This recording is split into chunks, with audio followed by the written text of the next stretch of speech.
PodcastOne.com presents the Ask Women podcast. A place where two female comics and a professional wing girl get together to dissect the female mind. You don't know how I feel. And explain it to men in terms they can actually understand. Booze. Now, here's the lovely ladies of Ask Women. Hey guys, welcome to the Ask Women podcast. I am Kristen Carney, one of your beautiful hosts. Here with me is Haley White, comedic actress and writer, and of course the lovely author, best-selling author, I should add, yes. and relationship expert Marni Kinrys. Yes, how's it hi. going? I love how you said the beautiful Kristen Carney. I said beautiful Kristen Carney. I feel like your so self-esteem is getting positive. better. Holy, that is the most embarrassing. That was like a Freudian slip or something. Wow. I know, seriously. We wasn't can't even thinking have her on the beautiful. show anymore.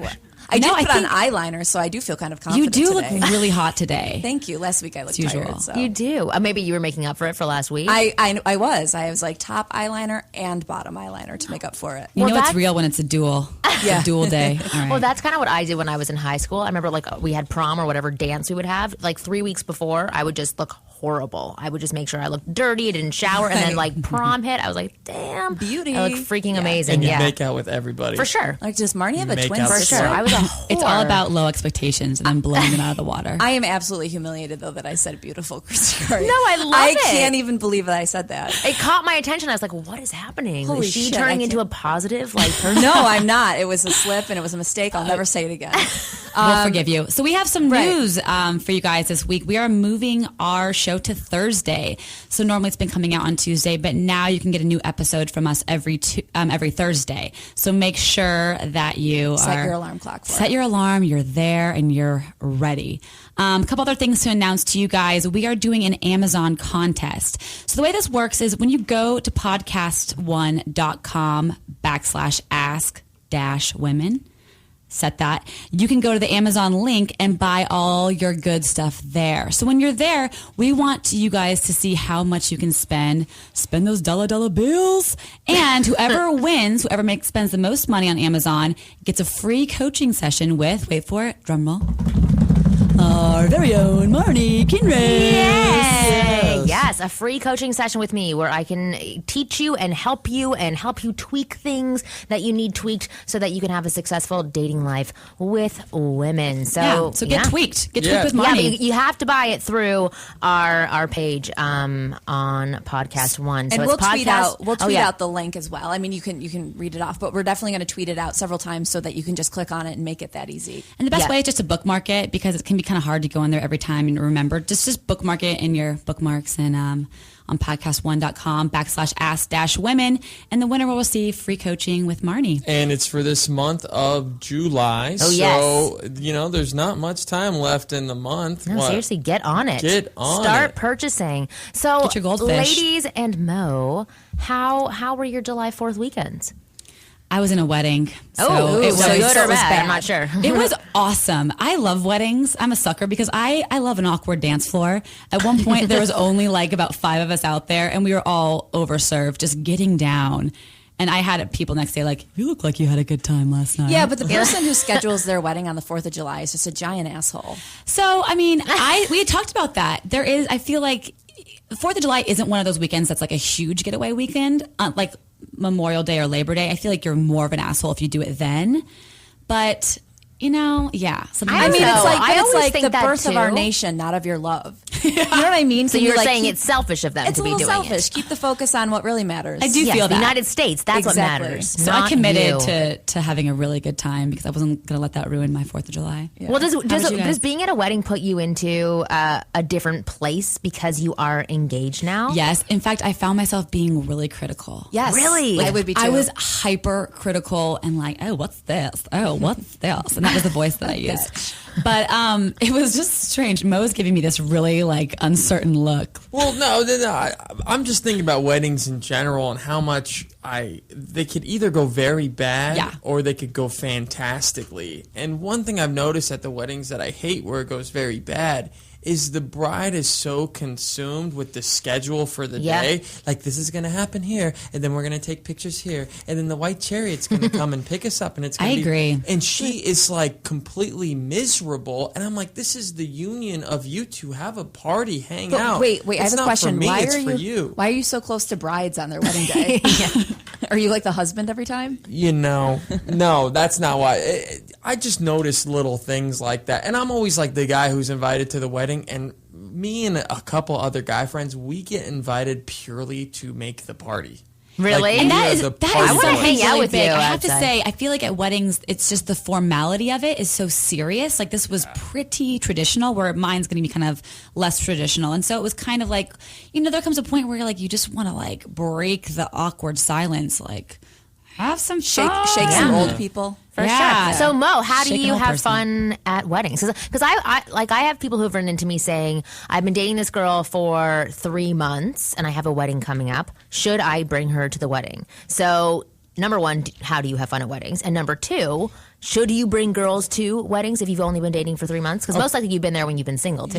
I'm going to tell this to my guys. You got to enjoy single weddings as much as you can before you become the old lockdown guy. Because there are some MILFs ready to dance. Because there are some girls, non-MILFs. the pumps are primed, right? The middle right when they say yes, those women are ready to go, okay?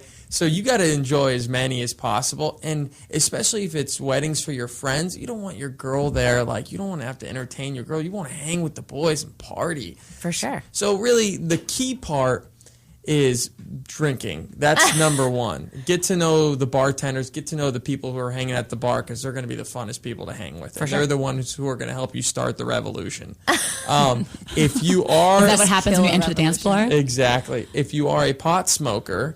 Don't be afraid to bring some pot and to the wedding. To the wedding, yeah, because the brides are going to freak out. Then you become the pot guy, and everyone loves the pot guy at the wedding. They're like, "Who's the pot guy?" It's kind of true. And then they kind of take your pot, and then they come back, and they're ready to go. So are we just speaking for LA people right now, though? Maybe. No, because all of us are nodding our heads. We're like, yes, we do like the pot guy. No, I don't Everyone like the loves pot a guy little because if I ever smoke, I just get really sleepy, so I don't smoke. So I would just be like a party animal. Yeah, I'd be in the hotel room sleeping. It's like you're up for anything kind of at a wedding. But actually, what I was getting at is like for guys who are single at weddings, what can they do to help make it a great experience with women? Okay, I'll say this about the single guy at the wedding. It's already attractive being the guy at the wedding who is single because, one, you don't look scared to be alone, which is attractive. Two, you're dressed nice, or hopefully nicer than normal. So you look good. I was at a wedding a couple of years ago. It was the most fun wedding, and the guy there, his name was George, hilarious, so much fun. The most fun guy on the dance floor met his future wife that night. Really? And they are married. I mean, I was attracted to him, and he was a hairy beast. Why? Tell me why. What about him because was attractive? He was just so much fun. I wanted to dance with him. I wanted to hang around him. I wanted to do the limbo with him because he was fun. And that's what you have said, Marni, a couple times about the guy being just crazy on the dance floor. It doesn't matter if you can dance or not. I mean, he had some decent moves. And you can tell like a lot of his time in college was spent doing just that. But I mean, he did. He met his future wife there. They're married now. And really? I love that story. So there's a pro to being single at weddings because a lot of guys freak out about being the single guy at a wedding, but you can walk away with either a wife or all day, like a blowjob. And the key, what you got to do, the second one is the better one. As the guy, you got to talk to the man whose wedding it is, or the woman whose wedding it is, and find out who they're inviting. You talk to the clutch. You talk to the guy, be like, "Hey, are there going to be a lot of single girls there?" Because the guy knows. The guy knows right away because the woman is a Nazi about this wedding list, so he knows everyone that's on there. Be like, "Is there a lot of single girls there?" And if the guy goes, "You know what? No, man, it's a bunch of." Chicks with their boyfriends, or find out about the bridesmaids, especially. They're the sluttiest ones of all. But like, hey now. You find out, not you're taken, but the ones who aren't taken for sure are getting down that night. And then if there are no single girls there, then bring a girl. But if there are single girls there, go solo. That's actually really good advice. I think it's great advice. What are other good things to ask about? Like, do you want to know information about these girls before? Like, other than the fact that they're single? It's the regular. Is she semi-cute? Yeah. Is she ready to go? Done. Okay, that's all you need to know. No Facebook screening. And if they are a couple single girls, be like, hey man, hook a buddy up. So then that guy, while he's at these rehearsal parties, he's like, hey, I got my buddy coming in. Johnny over here.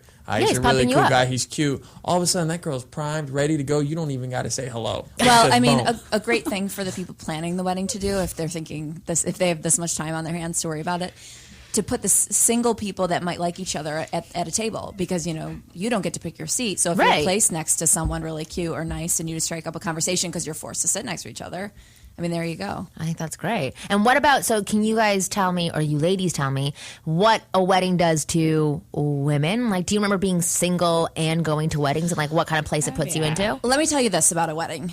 No one looks more attractive at the wedding than the groom, because it is so attractive to see a guy in love with a girl and celebrating it in front of people. I mean, every wedding I go to, it doesn't matter if it's family. I'm like, that groom is fucking hot. Yeah, I think the same that's my cousin. Too. Yeah, and then I'm like, and I want that for myself. It puts you in the mating mindset. Yes, It puts you in that like prowl, as Mo calls it, the beast mode. The beastess mode. There's got to be a lady version of that. Yeah. But I feel like whenever you see that, like Kristen was saying, it's the hottest thing, and you are ready to have some loving. Just a bunch of cats and heat. Lesson from this is make a lot of friends and get invited to their weddings. Or if you know somebody is engaged, start befriending them so that you will be invited to the wedding. It's prime pickup land. Or be a wedding crasher. Exactly. Or be a wedding crasher. Don't be a wedding crasher. Why? So you're over. You don't like it. But yeah, we were talking about today before the show started the myth of bad boys a little bit, and how women, some men think that women want the bad guy, but we don't really know necessarily if that's really what we want. We were just saying we want the groom, so clearly we don't want the bad boy, which is really interesting, because I will say a lot of guys write to me and say, I want to get girls, I want to have one night stands, I want to do this, this, and this, but I don't want to become a bad boy, an asshole, or a player, or a jerk. And I always tell them, like, I don't know who made up this rumor that women love bad boys, and that's what they ultimately want, because we do not. And so actually on Twitter I put out, like, what is your definition of a bad boy, because maybe I was just understanding it differently than other people. So people gave in their responses, and some people were just like, oh, it means a guy who gets girls, or it means a guy who, treats women horribly. And I can say as a woman, I don't want any guy treating me horribly. It's not something I sit up at night dreaming of and say, oh, I can't wait till I meet like an unreliable asshole who treats me horribly. Until I meet my asshole will come. Yeah, I can't wait to meet the white knight who will stab me with his knife. Exactly. People don't think that. So then what is it that women do want when men are envisioning these bad boys? Because they'll be at a bar and they'll look at this one guy who they think is like slimy, but really what they are is actually probably charismatic. And they're like, how come that guy gets the girl and I'm so nice, I'm so great, I'm so wonderful, but I still can't get her? I think the key point of what women do find attractive about these quote unquote bad boys is that they don't necessarily, they're not as needy. Maybe they, and I think that's what's initially attractive. Maybe they don't need you as much as you feel like you want to be with them. But I don't think ultimately you can sustain a relationship like that, and you don't want to be with someone like that. Right. But initially we were talking about a few episodes ago about just going up to a girl. Mo was saying, he passes her a note and then walking away. And I think that's kind of what we see the bad boy as, the guy not really needing us. Yeah, and not... And that's it, like the bad, and I've realized this with a lot of women. The bad boys, women want what they can't have, especially when we're younger. On both sides of the sex, we want what we can't have. The bad boy is what you can't have. He's never going to be there. He's not naggy. He's not going to need you. He's going to treat you like shit. He's going to ignore you, all these things. And then what happens is women get shit on enough by the bad boys to where they decide somewhere around 24, 25. And in your case, your friend actually did shit on... In this case, my buddy did shit on this girl, and she probably wanted to bang him after. Yeah. But there is a point where women go, no more bad boys for me. I want the white shiny knight. Well, Marni actually has a story with her that is exactly that, where she goes through like a barrage of just bad boys, and well, actually, I want to read it. It's an article. It is a little bit lengthy, so I'm just giving like a disclaimer before. Story time with Marni. Oh, I like it. And also, story time with Marni may have moments of me fumbling over words because my eyesight is not very good. Mm-hmm. So if you happen to know a great optometrist that you can send me to, please tweet to us and let me know. She went to school in Canada. I don't believe that. She just can't read. It's true. It's horrible. All right. Okay. So the article is called "The Day I Stopped Falling for Jerks," and it's this woman named Laura Fraser. And I have to be honest and say, like, Laura Fraser did a really good job of describing what goes on inside our minds when it comes to comparing, the bad boy and the nice guy. Okay, so listen up. I recently came across a photo of a sexy Brazilian man I had an affair with a few years ago. Okay, I Googled him. When I saw his sly smile and unruly black hair, I couldn't help thinking that by comparison, my live-in boyfriend wasn't quite as darkly seductive or exciting. I met the Brazilian in line for a film screening while visiting Manhattan from San Francisco. I was convinced I'd found my ideal man, intellectual, witty, artistic, and hot. We spent a passionate week together, and when I left town, I thought I was leaving behind a new long-distance boyfriend, one who it turned out didn't like to call or email. Ever. I thought our fling was the start of a relationship. He thought it was a fling, period. Disappointing, but it fit my usual pattern. I would fall for a brilliant guy with an irresistible smile who never quite fell for me, but who possessed all the qualities I liked in a man. A sense of humor, certified smarts, smoldering looks. Each time, these men, dashing chefs, moody architects, would give me just enough attention to keep me in their narcissistic orbit. Whether or not they'd ever call was just part of the thrill, always keeping me on edge. Outwardly, I told myself I was having fun, and it was just a matter of time before someone wanted to settle down. Inside, I started to worry that I wasn't lovable or exciting enough. It's kind of sad. And that is ultimately what happens. It's like you're not sure you're lovable because you have somebody that's not treating you so wonderfully. Sorry to break into this, but I would say that this is comparable to the friend zone that a lot of guys talk about. Both of them are like, guys think that a girl puts you into the friend zone, and the girls think the guy's putting you into this zone as well. When in all truthfulness, it's really your responsibility to get out of either situation. Sorry for the break. True. But okay, so I'll go back to what I was reading. My friends were concerned. Sometime after the Brazilian, a buddy observed, "You need to be the Brazilian in your own relationship." By that, she meant I needed a solid guy I could rely on. But was it possible to be stable and exciting? She had a point, but the kind of guy she described sounded so boring, I figured I'd be better off getting a dog. Then I met Peter, or rather re-met him. I had known Peter vaguely in college. He'd recently emerged from a divorce and onto a dating site where I'd been lurking. I passed over his profile, which depicted an earnest guy with bright blue-gray eyes wearing an old Guatemalan sweater. But he recognized me, and we started chatting. There were no witty phrases in his emails, no sense that he was teetering on that razor's edge between genius and madness. Unconvinced of his romantic potential, I invited him over for soup. Less a date than a get-together with an old friend. From the moment he walked in, I felt like he'd been sitting in my living room forever.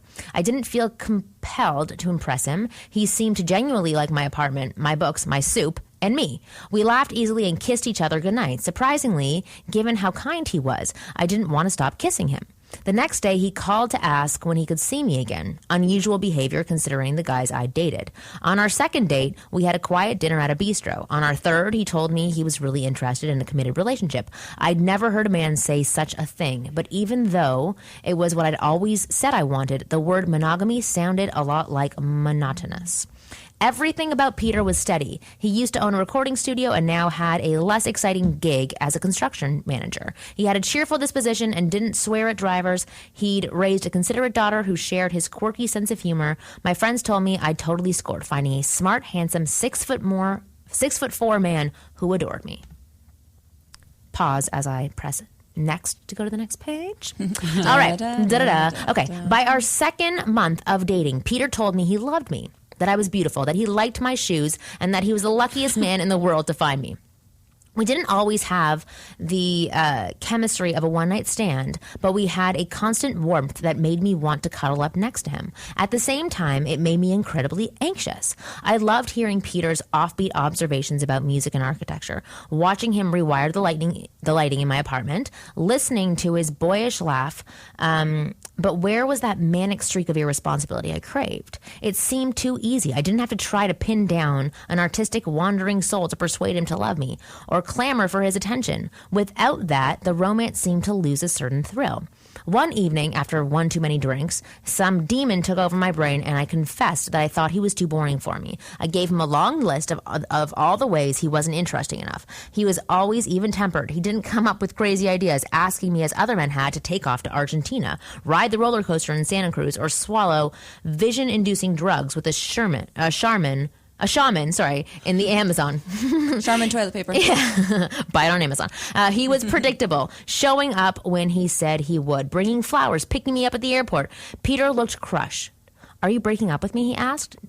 I hadn't planned on it. Inexperienced as I was with intimacy, I thought I was just airing my feelings. Breaking up was the last thing I wanted. I didn't know what I would do without his hugs and gap-toothed smile. No, I mumbled, embarrassed and worried that he was going to flee. But Peter pushed back. Just because I'm not an asshole doesn't mean I'm boring, he said. You need to figure out the difference. Now that was interesting. He left pissed off, and I ruminated all the next day. Peter was right. When I considered it, most of the charismatic men I dated were actually jerks or bad boys, hardly relationship material. They'd subtly reject me but keep me around for fun, playing games where I always ended up the loser.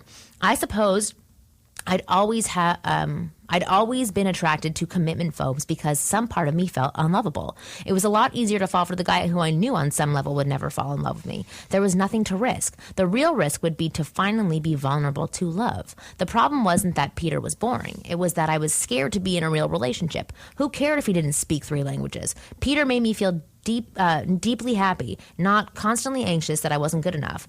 His solidity was exactly why I realized I loved him so much. The next day, too scared to call, I texted Peter that I loved him too. He came over and crowed about it and then insisted I tell him out loud. Now I say it all the time, and the more he feels secure, the more he's game for new adventures. Going to Patagonia and Mexico, hosting parties, learning to ski.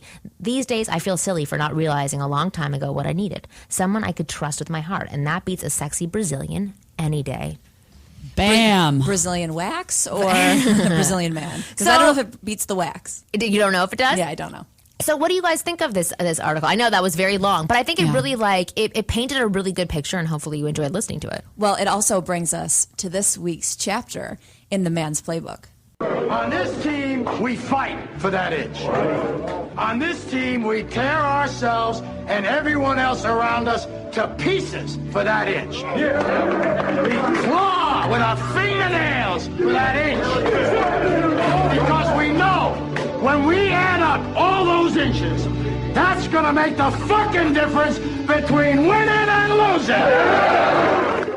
All right, so this week's chapter in the man's playbook is all about being the bad boy. Yeah. So what do you guys think? What do you think of that article? What do you think about bad boys in general? And do girls really want to be with the bad boy? Well, I will just start by saying the demon in her head was me. And I do the same thing where I shoot myself in the foot, but ultimately it might lead you to where you're supposed to be with your relationship. Aside from that, the bad boy thing is so fleeting. And it's like why people enjoy movies, because it's not real. You know, it doesn't really exist. It can almost make you feel like you're living in this alternate world when you're with a bad boy. But the bottom line is it's not going to last. So if that's what you're looking for, don't go for the bad boy. And good night. Yeah, that's my opinion. No, but for both sides, like, so do women really want to be with a bad boy? Is that ultimately what we want? No. I think there's a certain type of woman that does. Younger women definitely want to be with bad boys. You know, but they're not looking for a long-term thing yet. They're not. But, you know, they might think but they are. But in your mind, as a younger girl, you're still looking. They have very little dating experience, and they have very little confidence in themselves for the most part. And I feel that's what these bad boys feed off of, is these kind of insecure women that don't necessarily know who they are and what they want yet. Do you think that these boys like feed off of them? So you have guy friends who are like, I know that girl's insecure. I'm going to go after her. They don't feed off of them. They don't give a fuck about them. That's right. What it is. And because they don't give a fuck about them, they attract the girls. But they're attracting the wrong type of girl. I think that the bad boy thing is always going to be short term. You know, it's never going to be something that you're going to get just into like for a long time. Just like our podcast? No, what? his thing. Oh, his thing. Short term. Like, no. Well, I think if you want like a young, beautiful, not so smart in the head type of girl that you could just have a couple fun times with, it's good to be a bad boy. I think the problem with the bad boy just from the name is bad boy.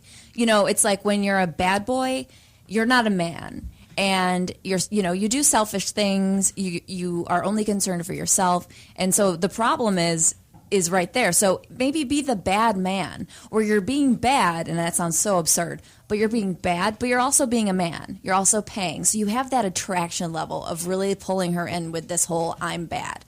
but then you also have that other side, which is fulfilling her other needs. Well, it's the integrity side, because I don't think even if you're like a dumb bimbo, as we were saying before, that dumb bimbo is not saying to her girlfriends, oh, I wish I could find somebody that would be really rude to me and like not pay for my meals. She's just looking for that in her not open a door for me and blah, blah, blah. Nobody is saying that, and nobody deserves that, ultimately, I think. Listen, we're not going to solve the bad boy issue. There are some insecurities from women and for men. Insecurities, men end up being friends with a woman they really want for a long period of time without asking for it. And women end up dating a selfish person who may not be into them as much as they are into those guys. And they stick around hoping that guy is suddenly going to love them equally to how much they love them back. But I think the real lesson from this for the chapter in the man's playbook is to learn to have a balance of some of the characteristics of this bad boy that women are drawn to, as well as being the kind man, like exactly what you're talking about, being the bad man. Even though I don't like adding the word bad to it, it's just being a man. It's being a man and having that balance. And I think you can be a man who is genuinely attracted to someone and into them and putting equal parts into the relationship, but also be that, exciting adventure, like share your hobbies with her. Like the hottest thing for me is like someone who's really passionate about something and that you can, share in new things with them. I think that's part of what women want in that bad boy is like a new adventure. We're basically telling you to be 007. Yeah. Figure it out. Yes. Yeah. It's hard. Or a Disney character. It is very difficult. But ultimately, like I always say, you got to turn yourself on first before you're ever going to turn a woman on. So you kind of have to have an exciting life. You have to inject some fun into the way that you live your life. Because she was talking about, these guys who would say on a whim, let's go on a roller coaster in Santa Cruz. That isn't so far-fetched. That actually is super fun, and that's something you should be injecting into your life on a constant basis. But Haley, what you should say if you want to be the bad man is like, let's go sneak into the amusement park and then ride the roller coaster. Exactly. It just, you probably wouldn't do it, and that wasn't a real suggestion. No, and you'll really pay for it. But it's still like that excitement that's right there. They just want to see that you're a little bit fun. Because I will be honest and say that, sometimes I have that with my husband. When I first met him, I was super comfortable with him, and that was great and wonderful, and it got a little boring sometimes. And then we would go out and do something, and I would suddenly see this exciting side again. I'd be like, oh, this is why I like him. And as long as there's that balance there. But if I consistently was like, okay, I called him 3 days ago and he hasn't called me back, it would feed off of my insecurities. Right. It's like finding a medium between a minivan and a sports car. Right. It really is. It really is. You have to don't need the Lamborghini. You don't, and you definitely don't want to be the guy with the minivan. Right. So a nice mid-sized sedan will do. No, not even like a sedan. Like maybe with a spoiler. Maybe like that. And I'm not. You just want to be a fun car. Be a fun car. Be reliable and safe. Great on Consumer Reports ratings. Be semi-expensive. Yeah, but you're not completely dangerous. This is all metaphor. These men need to realize if they are that guy, just get ready. There's going to be women who are just falling in love with you, and if you're not really ready for that, you're going to be breaking. It's like Love Potion number 9. Yeah, exactly. If they can find this balance of this guy, which I teach guys how to do on my website. winggirlmethod.com. I'm going to plug myself. Shameless and amazing. But go to that website. But it is teaching you how to be that balance. And you're absolutely right that you do get women falling for you and being in love with you. But the wonderful thing is that when you are this man who can be a man of integrity, you can break up with them honestly so that they don't go down this horrible spiral and become obsessed with you, and you're teasing them for 3 months. And you could probably break up with them and pick it up again at any time you want. But that's being Don't an asshole. do that. You're a fucking guy. No. He's a bad man. Can I just tell you one thing? If this is what bad boys do, they're selfish. They're living their own life, which is totally fine if that's the way they want to. But when they start bringing somebody else into them and their behavior affects another person, there is a domino effect. Yeah. You end up ignoring a woman or dangling some whatever in front of her head that penis. Dangling a penis in front of her head that she'll never be able to get. And what happens to that woman is that she sticks around. She becomes really insecure, as this woman was talking about, believing she's unlovable, and that's all obviously on her shoulders. But in her next relationship, she brings that baggage with her. So then when you are ready to not be an asshole, you're up against all these women who have been fucked with for many years. But we can't blame it all on the guys, okay? No. it's them too. Sometimes we are honest with women, like, "Hey, I'm going to treat you so good. I do not want anything out of this." That's a different. That's different. That's a different guy. Brown chicken, brown cow.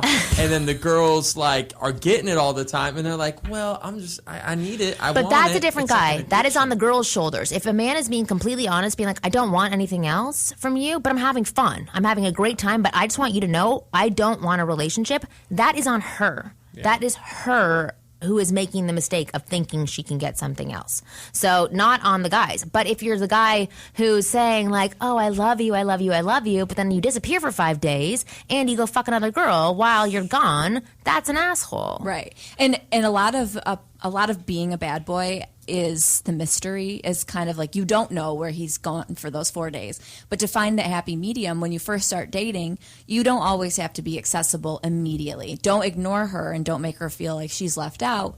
But also disappear for a day or take an hour and a half to respond to her text message. Absolutely. To just give her that little sense of like you might have something going on. And that makes you important to her. If you're important elsewhere, you'll appear important to her. Absolutely. But don't you dare make a girl think that you're going to take her home to mom and then peace out. This happened to a girlfriend of mine. Maybe in a different episode we can talk about, or I can get into it now. But it was the most fascinating thing I've ever seen. This guy was obsessed with her, like wanting to take her home to mom. I think I can marry you. And then nothing. That was the opening for Sex and the City. Yes, I just watched that one. Me too. But that's actually a whole other episode to talk about. We can break that down. Yeah, that's exactly. interesting. Yeah. Oh, that's the first episode of Sex and the City. Yeah, the pilot episode. Exactly. Actually, what I would love for you guys to do is maybe collectively we can put together some tips about how guys can be that exciting good guy. Like so that you know the girl that you start seeing isn't bored out of her mind when she's dating you, and like bored by the fact that you're reliable because you've got this balance of something else that's all so exciting. So Kristen gave a really good example of, don't text her back right away. Wait an hour and a half to text her back, or possibly after you go on your date with a girl, don't text her and say you had a good time, but then don't text her again until you want to go out with her again. There's no need. Wear a white t-shirt and roll up some cigarettes in it. Nope. Go on exciting dates, like take a girl bike riding at the beach, or sea-doos, or some kind of cool climbing, or something that's really different and adventurous. That's going to get her outside of her normal comfort zone. Anything that you see on The Bachelor, repeat. Any of those dates, because that is freaking awesome. Although they're so you cannot do that in real life. Yeah, my fiance took me to the Magic Castle, and I didn't expect it, but we also snuck behind one of the stages and went backstage. Got it on. See, and it was so exciting. Awesome because then a show started. And we were stuck behind the show that was going on, and we saw this guy reach the curtain, and we were behind the curtain to grab his props, and we're like, "Oh my god!"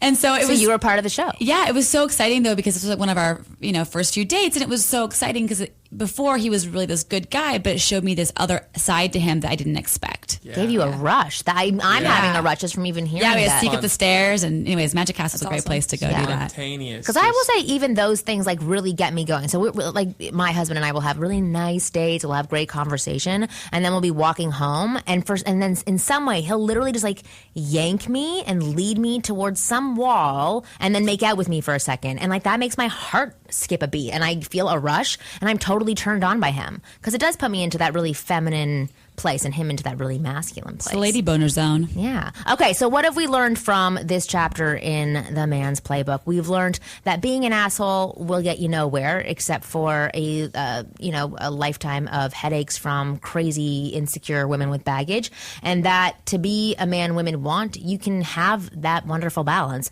of being a really good guy who has exciting, fun things about him. Ask and do this. Ask your parents or ask someone who's older about a bad boy that they knew when they were younger, and find out where they are now. They might not be in the best relationship. They might, ask your parents about a bad boy that they knew growing up and where they are now.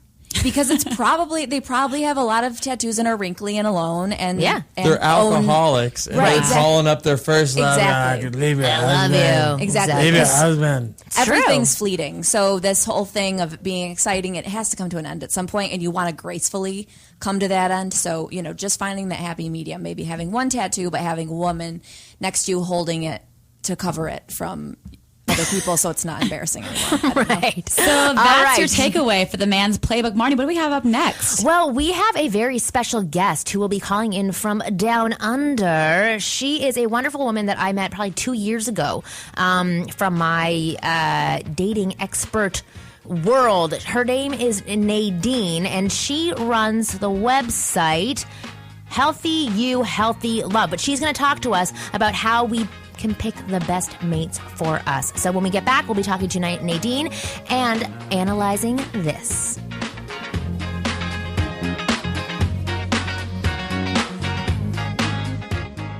Adam and Eve is determined to help you spice things up in the bedroom. So you no longer have to use cayenne pepper, right? And they're backing up that promise. So check this out, guys. Go to adamandeve.com and you'll get 50% off almost any item when you enter offer code AskWomen at checkout. Okay, that's a pretty good deal in itself. But if you do it now, you'll also get a free Big O kit. Who doesn't love the Big O, right, guys? I love Big O's. That's the dream. Adam and Eve's Big O kit includes their exclusive Climax gel and a mini vibe. Can you use that as hair gel, too?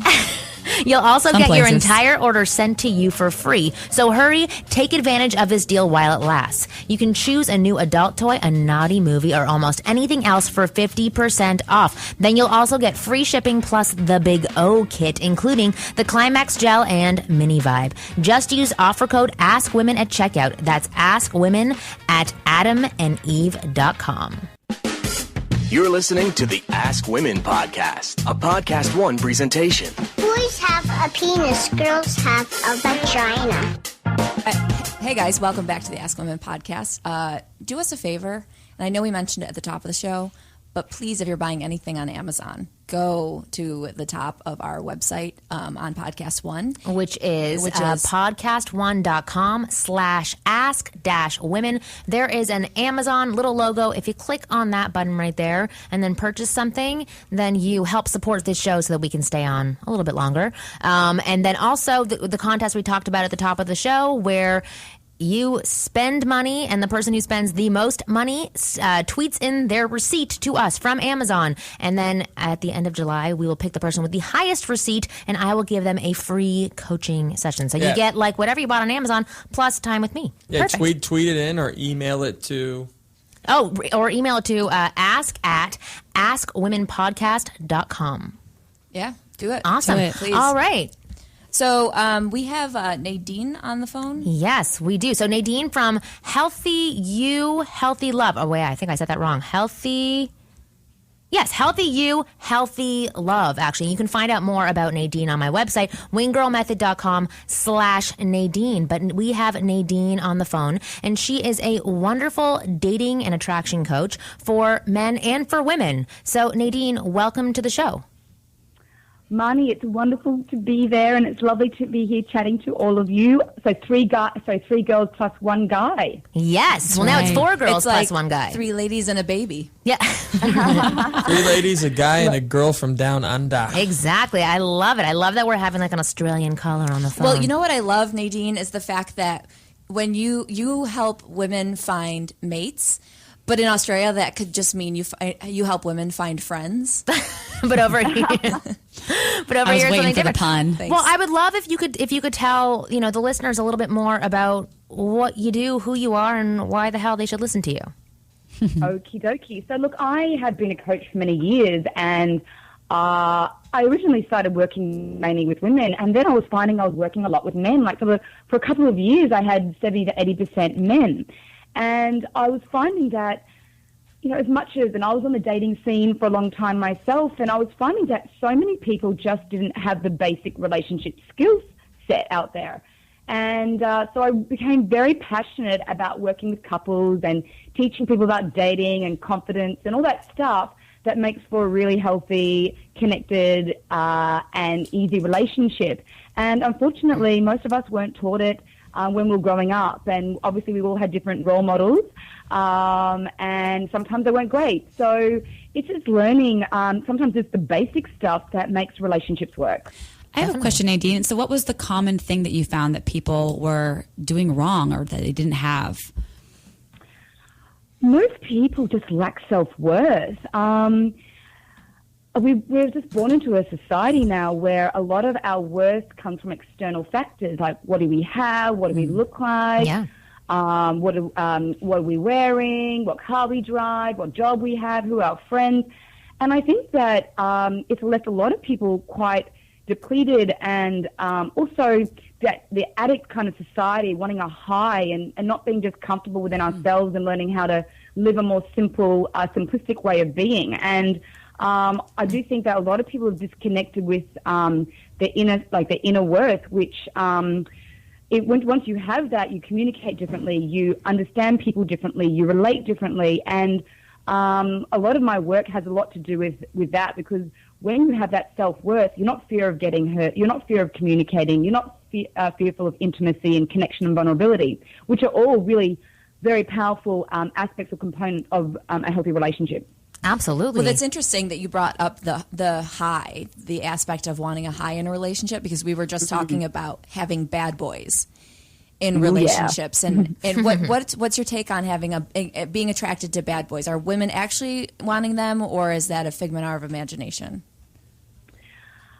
I think that I think we get hooked onto things, and just because something feels so amazing, occasionally we hold on to that. So when someone comes and goes, or whether that sort of hot and cold feeling with somebody, when it feels good, it feels amazing.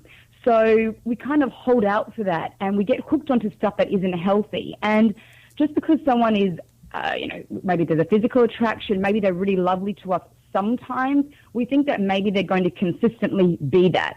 And so we get hooked onto this illusion or this fantasy of who this person can possibly be. And sometimes the bad boys do show us that part of them that we love. And so therefore there's that misconception sometimes that they will be that sometimes. And sometimes the bad boys lie, and sometimes the bad guys or the naughty guys can mislead us. And so we get hooked on the lies. And unfortunately, unless something is consistent, that person is consistently kind, considerate, warm, loving, then you've really got not really too much to go on, actually. So I try to teach people to get turned on by the consistency, not the inconsistency. Yeah, I agree. Wow. I feel that whenever we're thinking about a relationship or a past relationship, we always think about the good times. We never really sit down and write down all the bad times, all the good times, so you can equally weigh them out. That's how I look at my old apartments. You're like, oh, it was so fun there, although I hated it. That location was awful. And that's that addict kind of the addiction and it feels good, that you feel so alive and electric when you have this dysfunctional relationship at times, and you also feel so miserable and so drained and so in emotional pain. And why would you want to go with pain? We want to go with pleasure. Right. Just save that for like the romantic comedy movies. Just like take joy in the actor's pain or the character's pain. Do you think sometimes... Oh, I'm sorry, Marni. No, go. Do you think sometimes that... I feel like I experience this. You get kind of used to, almost addicted to that roller coaster relationship where you almost crave those highs and inevitably those lows to keep it exciting? Oh, goodness. I don't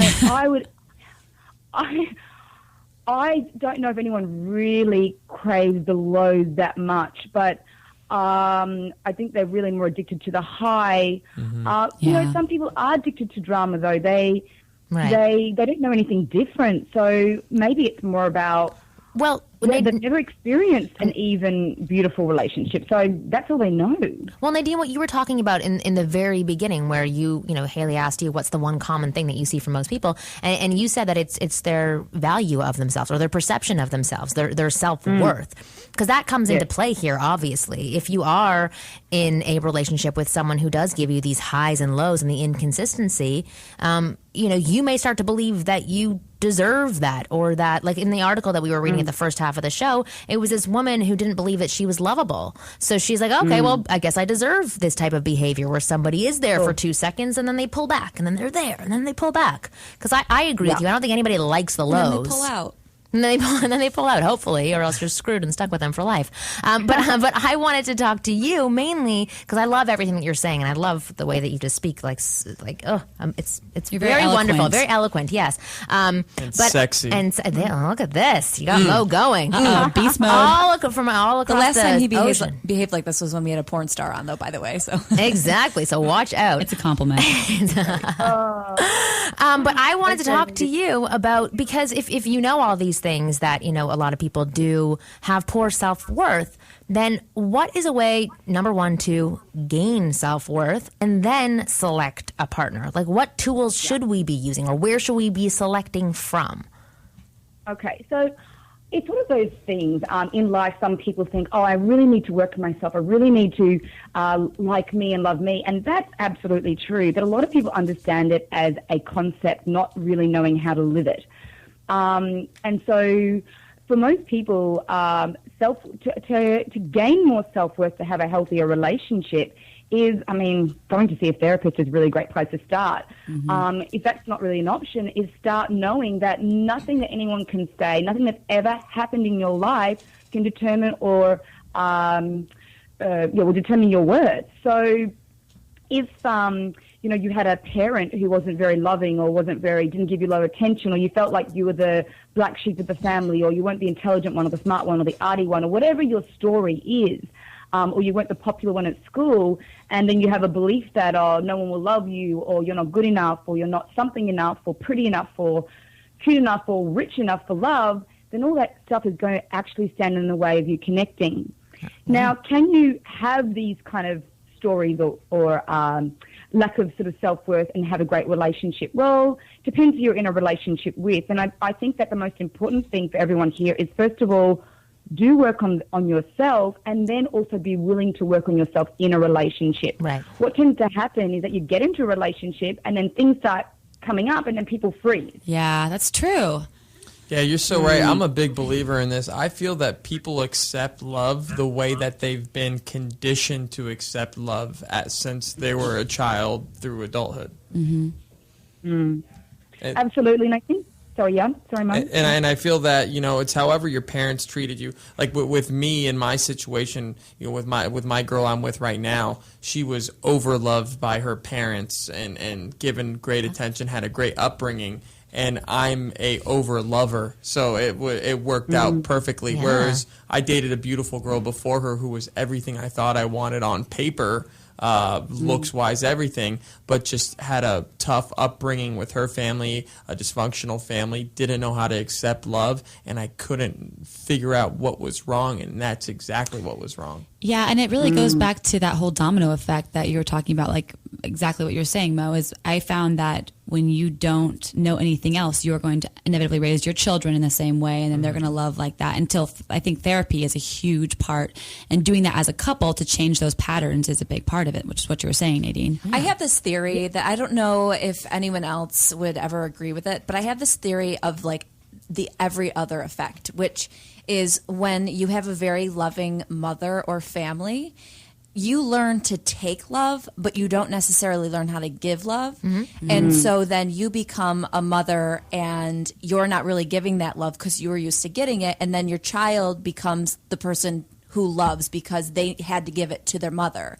And then it's like this every other thing. And the reason I say that is because my grandmother was great-grandmother, but she wasn't a very loving, tender mother to my mom, and my mom was so desperate for that she was so loving and tender to me. But now I'm really selfish because I know how to get the love and I love being loved, but I don't know how to love.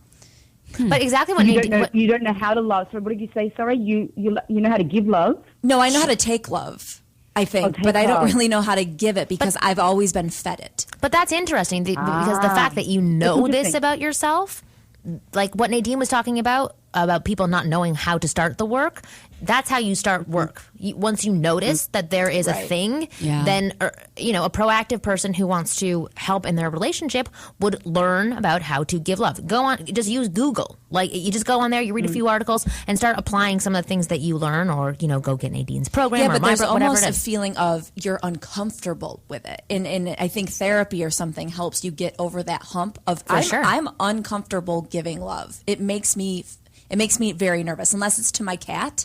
I don't feel comfortable totally opening up with it. I'll take it. I'll take it. But to give it is a level of comfort I'm just not ever at. So then would your partners not feel love then? Or I think feel like you're I think he would say holding? that. Yeah, I think he would say that. Free therapy session for Kristen. Maybe Kristen should start shopping on Amazon. I know, seriously. Well, actually, I am going to interrupt that because I would love to, solve all of Kristen's No, problems. I don't want it solved. I like not loving. I like not loving. I definitely do want to have, like not a clear answer because it's not a clear answer. But for people who are just starting to date, who maybe think that they know their list of things to look for in a mate, what actually are some things that they that should have a high priority? Because I had a friend who was in town recently, and she's like, "Oh, I know my list." She's like, "Everybody knows my list." She's like, "As soon as somebody sees a guy that's good for me, they hook me up with him." And I'm like, "Well, how did that work out? You're not with any of them anymore, so something's not right. You're not either listing the right things, or they're not looking for the right type of guy for you." So what is the list to have? Like, how should we be selecting our mates? All right. So first of all, chemistry isn't always a good indicator. A lot of people just will base attraction or pursue someone based on a feeling, and a feeling is good. You want to feel, you want to have to be attracted. You would like to have. I mean, I love to have a feeling of chemistry with someone. At the same time, though, that could be skewing your better judgment. So more importantly is. So chemistry, in a sense, is like the icing on the cake. How you feel initially around someone, their personality, their exterior, and that can be physical. It can be humor. It can be personality. Can be that. Now, there's also character. So the most important thing is to spend enough time or to look out for what is good character to you. So, to me, and I think to most people, like someone who's person of the word, someone who's kind and considerate, someone who's nice to all people on dates. They don't treat valets, waiters, or anyone any differently than they treat the person that they're trying to seduce or attract. Yeah. Someone who can communicate on a decent level. I mean, they don't necessarily need to be the most highest level communicator, but at least be willing to, talk and talk it out. And, those kinds of things are a really good place to start. But most people get the icing on the cake versus the cake, the base of the cake. So we want to make sure that the base of the cake is delicious too, because we can't eat icing for the rest of our life. We get sick and it doesn't work. And sorry? I said, I was just kidding with you. Well, I completely agree with you. And everybody else here is nodding their head. So all of us are agreeing with you as well. Well, thank you for sharing that information with us. I think it's really great guidance for men and for women who are listening. But now we are about to get into Analyze This. All right, so I'll explain to you, Nadine, and for those of you who have never heard Analyze This before. So what we do is people write into us at askwomenpodcast.com, and they write us in questions that they want us to analyze and break down from a female perspective or just from, a perspective of an outside person giving a point of view. So we got some questions in from some guys, and Nadine, I hope you will stick around with us to answer some of these questions. I'd love to. Perfect. All right. So here is the first question. I'm a 22-year-old college student at the University of, I'm not going to say, and I go to the gym several times a week. I see beautiful women there all the time, but I'm not sure how to approach them. I don't want to bother them during their workout. I know I wouldn't want to be bothered while I'm in the middle of lifting a heavy weight. Should I catch them leaving at the gym and be direct? I'm not sure. What are some tips and strategies for getting phone numbers at the gym? Mike. Well, Mike, being a man that used to get girls at the gym, one thing that being a gym rat, I will tell you, Mike. Well, look, Mike, you're out of college, right? You're going to see the same people at the gym all the time, especially the same women. You're like, oh, that's that girl. She's hot. Oh, that's that girl. There's no reason why you can't go up to them and just introduce yourself and say, hey, what's up? My name's Mike. Nice to meet you. I just moved here from blah, blah, blah. What's your major? Just a little quick conversation and be like, nice to see you. I'll see you around. And that's it. Just start the initial conversation and open it up. Then next time you see her, be like, hey, what's up, Kristen? How are you? Nice to see you again. Hey, baby. And then keep it short again. And then maybe after the third, fourth time, fifth time, who knows, after you've kind of established this pseudo rapport, gym friendship in a sense, then you could be like, hey, my buddy's having a party over here at this house. If you and your friends want to come, more than happy. Or if, you've gotten something deeper than that going on, be like, hey, let's go grab coffee sometime. Or, hey, let's hang out sometime. Just don't feel the pressure of having to put it all up front right away, because you're going to be seeing this person again and again and again. All you have to do is make eye contact, keep that eye contact as you lift the heaviest barbells. And groan at her. Yeah. Yes, exactly. Well, do you guys want to be approached at the gym? Yeah, I think it's interesting what Mo said, because I typically don't like to be approached at the gym. But I think from a guy's perspective, if you come at it by just wanting to say hey and you're not trying to close the deal, I would feel a lot less pressure. If you just say hi and introduce yourself, that's okay. But when you suddenly are putting all the pressure on it to like really get my number or whatever, it's like suddenly I'd be a bit more insecure. So in that context, I think I'd be okay with it. And guys, notice this: if she's like kind of schwitzy and sweaty and like not like looking so like, she looks better and better. Like after you introduce yourself, and then the times after that you see her, she looks better and better and better. That means that she knows you're going to be there, and she's starting to doll herself up for you, and that's a little subtle hint. Wait, so Nadine, what do you think? I'd love to hear your opinion on this. Well, I think that, if you can get eye contact with someone and you both hold it for, a good couple of seconds or so, I think that's a pretty good indication that she's at least connected with you just on eye contact. And then I think that most people, for him, his biggest issue sounds like he's fearful also being rejected. And that's just not how the dating game works. You have to be prepared to be so-called rejected, or for someone to be unavailable or not interested, in order to find someone who is. So also just getting beyond that and just like, okay, well, you don't have to make a fool. It doesn't mean that if she doesn't respond that it's a bad thing. It's just, hey, someone else will, and I'll meet the next girl, ask the next girl. And I think that Mo's strategy is pretty spot on. And I think it was Haley or Kristen. I think it was Kristen just said, just get some eye contact, and even just say, hey, I've noticed you and I wanted to come and say hi. She'll say something then. Yeah. Yeah, I love that. Well, the truth is, for me, I hear a lot of women saying they don't want to be approached at the gym, but I guess because I'm married, it's different. So I really hate working out. So anything that will pass my time, I am so open to. So if somebody comes beside me on the bike, I'm like, talk to me. Please, talk to me about something. Oh, wow. And there have been people where I'm like, if I wasn't married, and you asked me out, I would be very open to it, where I am attracted to the person. So I don't mind being bothered at the gym. I don't really go there to work out. I go there to be distracted from working out. But I think other people are very different. That's good to know for guys, though. It's like, don't be put off, like Nadine was saying. Just go for it, get past the hump and go for it, but definitely go for it at a time where she's not going to be uncomfortable. There's like the hip flexor machine where she's just constantly opening and closing her legs. Let her do that, and then see her a few minutes later. And guys, look at exactly. Not when she's doing that. For sure. And look at the really old guys that are at the gym. Those guys are not afraid to go up to any hot girl and talk to them. The old dudes, they will go up and say anything, and they wish that they were young again and had your body and the knowledge. Yeah, because they're hanging out at a college gym. Right. They're the weirdos. One thing I do want to... they haven't graduated in 20 years, so don't they take have their own advice. issues, exactly. One thing I do want to mention, to like sort of piggyback on top of what Nadine was saying and sort of comment on what both Kristen and Haley were saying. You both mentioned a lot about, you want to go when she would be most comfortable. That is not your concern. The truth is like, it's not your concern about making her the most comfortable. And the truth is that when you're the most comfortable, you probably wouldn't respond back so favorably. So I would say, don't worry about their comfort levels. I mean, if she is mid, thrust or something where it could hurt her back, or it could be embarrassing to be spread eagle, then maybe, yes, wait a couple of seconds for her to get off that machine. But don't worry about like putting her in a comfortable position. As long as you're not being a dick, as long as you're being an asshole, and you're just going after what you want, go for it every single time. All right, question. Oh, sorry. Go on. Oh, sorry. Okay. No, go on, please. I want to hear. What I was going to say, though, is that why do people go to the gym? People going to the gym, a lot of people actually exercise to look good for the opposite sex. So true. Yeah, what a better place to go? Why not approach them at the gym?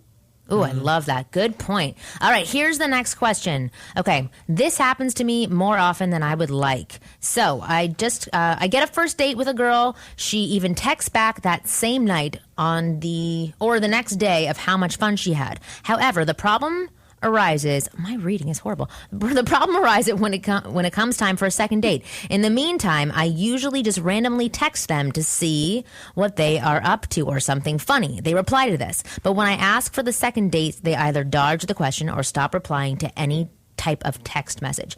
What do I do in this type of situation? So basically he's saying, like, where am I losing these girls? How come they say they have a great time, they text me back right away, but then somewhere in between the first date of having a good time and the suggestion for a second date, the attraction is gone? She Googled you. What do you guys think? From what was written here? Because, okay, let me read a sentence again. In the meantime, I usually just randomly text them to see what they're up to or something funny. They reply to this, but when I ask for that second date, they dodge. I think he screws it up into something funny that's I was just probably gonna say not that. that funny. Yeah. Or, my question is how often is he texting after that first date? Yeah. I think Right. sometimes we'll be prompted to have a cute response. Like, we don't want to be rude. Like, hey, cool, yeah, thanks, doing well, thanks. LOL. But if he's constantly texting more than once, then I think that's an immediate turnoff. Yeah, and look, let her text you that she had a great time. Great. Now, don't text her back for a couple hours and then respond, hey, yeah, it was a good time too. And then ignore her for a day or two. Let it brood. Even for longer. Let her think, why isn't he texting me again? Why isn't this? And then when you text her again, don't get into this crazy banter because shit gets lost in text all the time. Just, text her again. Hey, let's go out again next week. I'd love to take you out again. That's it. Don't get lost in the banter. Don't agree. Let who you are be proven when you're with her. I say save the conversation for the date. Exactly. Because Kristen and I were talking about this on the way over here. What was the article that you read about emailing? Like how it's like cut out the fluff. Like that's not where you do your chit chatting. Chit chatting's for when you are live and in person with one another. I think that a lot of guys, and from what I'm reading from, who wrote this in? This is from Thomas. I think a lot of guys are afraid to lose that attraction after the initial first date, so they try and keep it fresh, right? Wait, I think I know what it is. Ooh. Does he spell his name Thom? If you're a Tom and you spell Thom, you're out. What? You're out. Don't. You're out. There's a kid in high school. He loved me. My mom wanted me to date him, but he spelled his name Thom. I'm like, I can't go out with a thom. I can't do it. So I think that's where his problem. No, I'm just kidding. All right, next question. No, just kidding. Wait, Nadine, so what did you want to say? I was just going to say that the only thing, me personally, this is probably a personal thing for me, is why not pick up the phone? I'm the same way. Texting all the time. You have to pick up your phone when you text it. It's become the norm, but sometimes just pick up the phone and say, hey, I'd love to see you again. And I know that people don't do that because of fear of being rejected, and it's just easier to do it and to text and to get a response. And I don't know. I think that maybe he should sometimes just start calling some of these girls instead of always texting, because some girls don't like it. Like, no, I want you to call me and ask me out, not text me. I'm the same way, Nadine. And I think also text kind of gets you lost in this like bullshit gray area. And when you call, at least you know. If she doesn't call you back, it's over. If she picks up, and you have a conversation, then it's really going to take it to the next level. Nadine, have you seen a change since, I'm not sure how long you've been working in the industry, but have you seen a change since cell phones took over? In terms of the etiquette? Since they took over the world. Yeah, well, when I started this industry, cell phones were pretty prevalent then too. But I think I strongly feel that people just aren't connecting properly. And I've done internet dating myself, and a couple of emails is my advice. No more than a couple, really, and then a conversation, then meet up. None of this. 20 emails, 10 conversations and a meeting up. It's just a waste of time and energy for me, I think. So anyway, that's my perspective. And I think that, people are communicating in a way that's not going to equal attraction, chemistry, great relationship. So I would say that it is getting a little bit out of hand, and I think that we need to go back to old school, for sure. Proper communication, speaking, meeting, done. we're going to end up like the people in WALL-E, just a bunch of fat people in these mobile wheelchairs with screens in front of us. Yeah, and we just never like no have communication. Drinking the same Slurpee, just fat asses. Exactly, no human touch. Well, let's answer Thomas's question, which is, Tomas, what do I do in this type of situation? What do I do when she stops replying? What do you guys think? What should he do? Should he still hound her? Should he send another text? Should he leave her alone? If she's not replying, then you know what? Like, she's not into you. Get over it. Let's just call it like we see and it. Thomas, realize the game as you're playing it on the next one. After you give them a great date, let them text you. Leave them wanting more. Keep as much mystery in the beginning as possible. And that sense of humor of yours, wait to use it when you're in person, because it's obviously not translating. Yeah, it's trying too hard, to be honest. And call them if you really want to see them, like what Nadine said. Give them a call, make it happen. You'll know for sure. But one little point, actually, which we discovered, Haley and I have this program called The Insider, and Haley was a wonderful part of it. We had like 6 girls with us, and we were interviewing women about, their thoughts on calling and texting. And I remember asking your friend, I think it was Megan, and I said, what do you think about guys calling versus texting? And she said, well, I love when a guy calls. It doesn't mean I'm going to answer. Yeah, that's interesting. Yeah, but she said I can still like him. I'm just so uncomfortable answering the phone because I don't know what to do when I answer the phone. Right? Yeah, it depends on the girl. But she's like, I will text him back. But she's like, I don't want guys to think that means I don't like them. It just means that I'm uncomfortable answering the phone, which I thought was a really interesting point. I like her. You're like, should hang out. Megan. Seriously. Oh, it's Megan. Of course she said that. I was thinking, if I was him, I would just text her once after the date, whether that's the next day or whatever it is, and then she can respond and then call. That would be my thing. Yeah, one text and then a call. Yeah, call with a purpose. Text with a purpose. Anything is like, I'm not calling you because I just want to chit-chat for 5 minutes. I'm calling to set up our next date so that we can be together in person and do something exciting and interesting.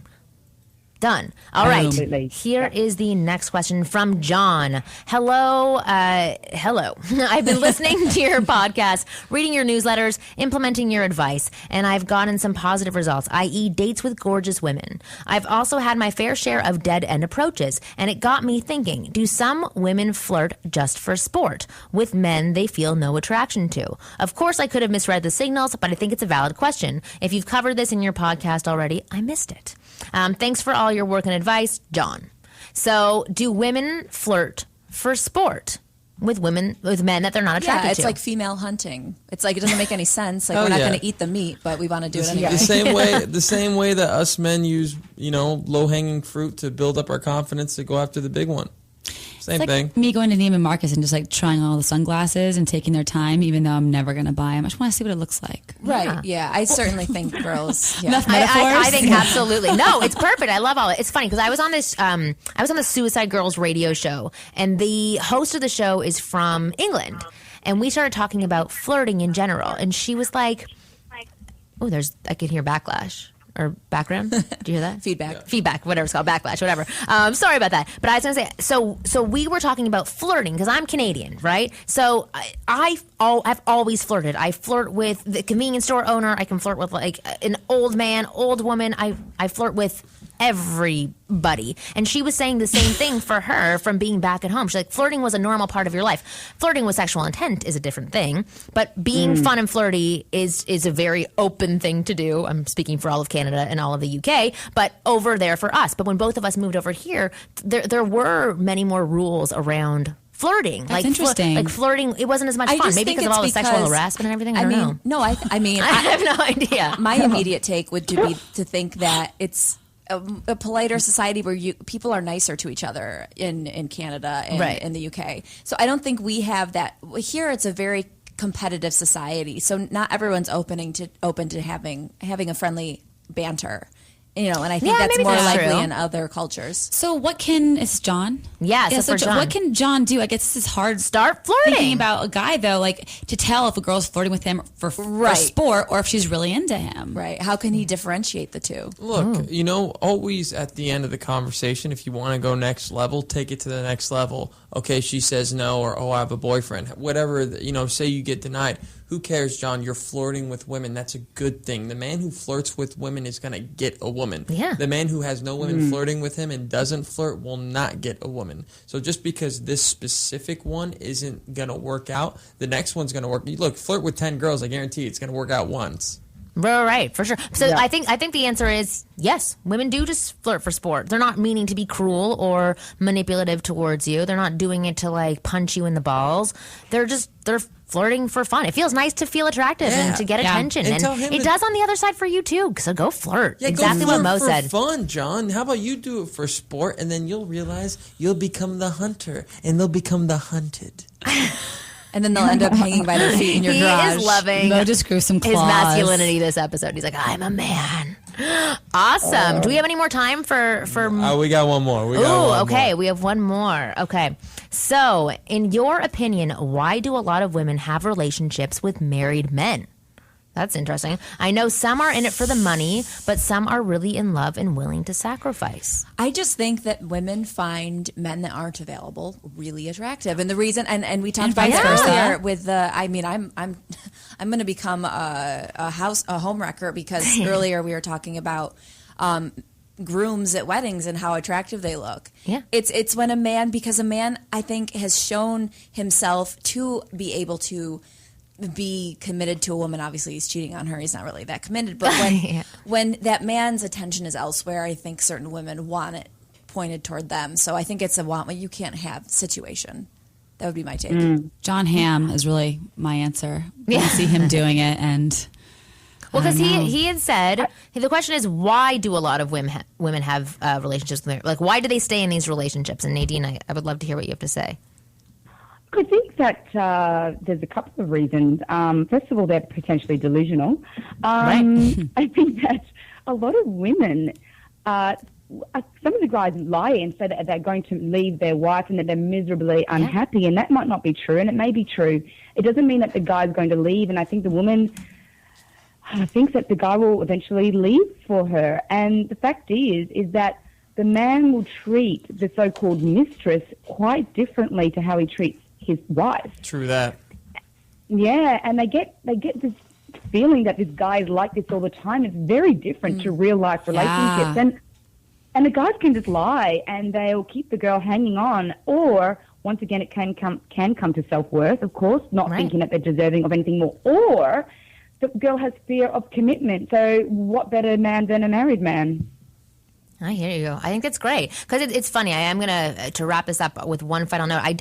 I've never been into a married man. Like, I've never had a relationship with a married man, but I have some friends. Except your husband. Except for my husband, who I'm totally into, and he's into me, if you know what I'm saying.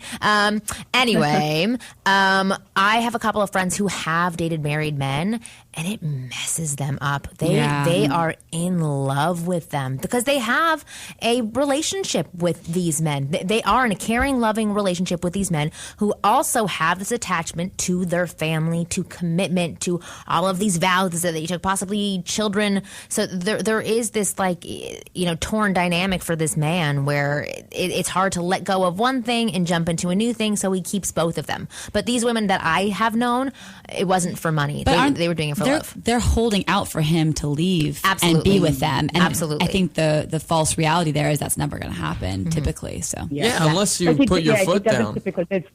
So there's stats on that, and most men don't leave their wives. It does happen, but it's rare. Right. Yeah, it's rare. Unless you're Alicia Keys. Yeah, I have a personal example. My sister, she never had an affair with this man. He was married, but my sister knew him for several years and was just head over heels in love with him. He was like a CFO. He had a lot of money, and she couldn't stop thinking about him for years and years and years. And finally, he got divorced. And when he did get divorced, they immediately moved in together and fell in love. Wow. And my sister's still with him. And I wonder sometimes if the attraction is still somewhat there for my sister because of the situation prior. They never did anything. My sister was not a homewrecker like I will probably be one day. But they're together, and they've been together for 5 or 6 years now. Wow, that's interesting. All right, well, thank you so much for all of those questions. If anybody else out there has a question for us, if you're a man, if you're a woman, if you want to analyze something and have us break it down for you and give you advice that you can use immediately, write right into ask@askwomenpodcast.com. You can also follow us on Twitter at Ask Women Podcast. But Nadine, thank you so much for being on the show. Nadine, are you on Twitter? Can we follow you? Oh, yeah. I forgot. Oh, I am. Nadine Piat, actually. NadinePiatniski. Wonderful. All right, I'm gonna have a link on my website, winggirlmethod.com/Nadine. So it's NADINE, and that will take you directly towards any information from Nadine, so that you can find out more about her. So thank you so much for being on the show, and thank you, ladies and Mo. Woo-hoo. That's pretty much it. That's all I got for you. So Fantastic remember show to today. listen on Thursdays. Oh yes, and check in and to download the new shows on Thursdays for Ask Women Podcast. Bye. We love you guys. Oh, man.